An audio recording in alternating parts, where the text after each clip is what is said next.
Assalamualaikum warahmatullahi wabarakatuh. Waalaikumsalam warahmatullahi wabarakatuh. Baik, perkenalkan nama saya Olga Maulida Kardiani. Di sini saya ingin melakukan penyuluhan tentang malaria.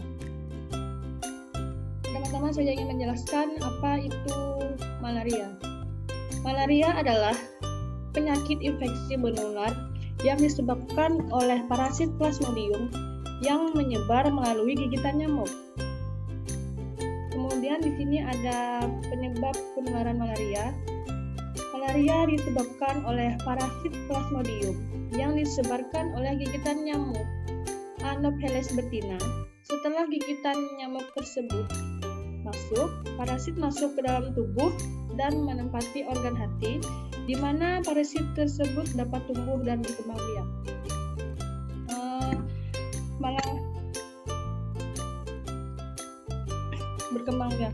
Malaria juga bisa menular ke penggunaan jarum suntik secara bergantian dari penderita malaria, kemudian ditularkan dari ibu hamil yang menderita malaria ke bayinya.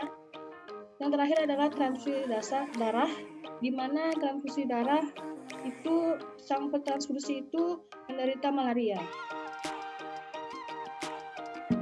Kemudian menurut data Kementerian Kesehatan mengeluarkan peta persebaran per kabupaten atau kota di Indonesia terkait kasus malaria yang hingga saat ini masih cenderung stagnan dan meningkat kasusnya.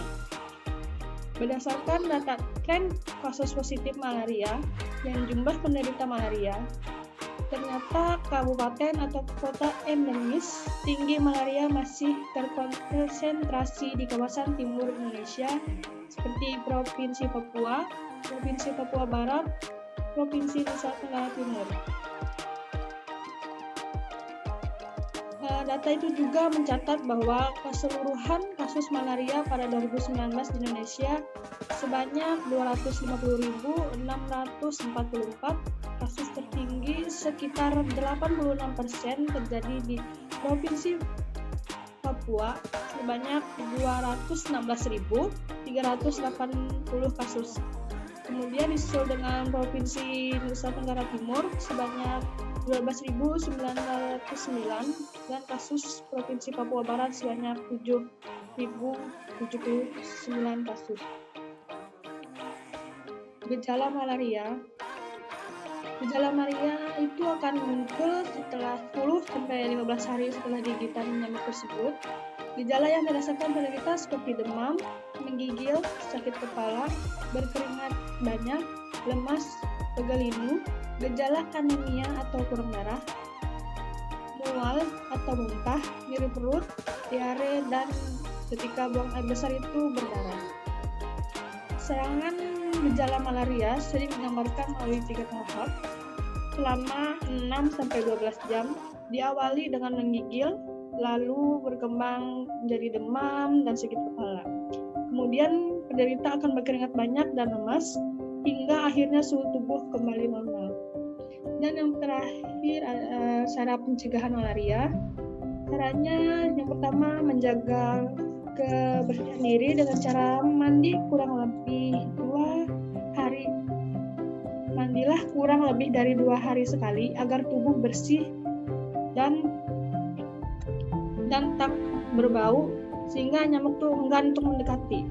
Kemudian gunakan lotion anti nyamuk, karena lotion tersebut harus mengandung diethylamide karena efektif menangkal nyamuk.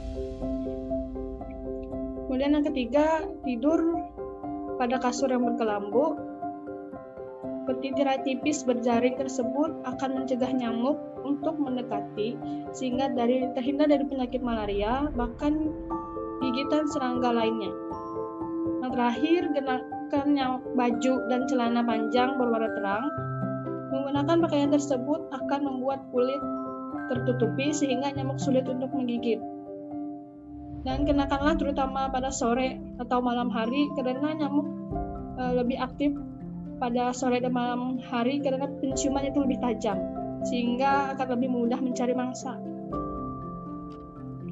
Dan sekian pengeluhan dari saya. Mohon maaf apabila ada kesalahan kata atau apapun itu. Assalamualaikum warahmatullahi wabarakatuh. Waalaikumsalam warahmatullahi wabarakatuh.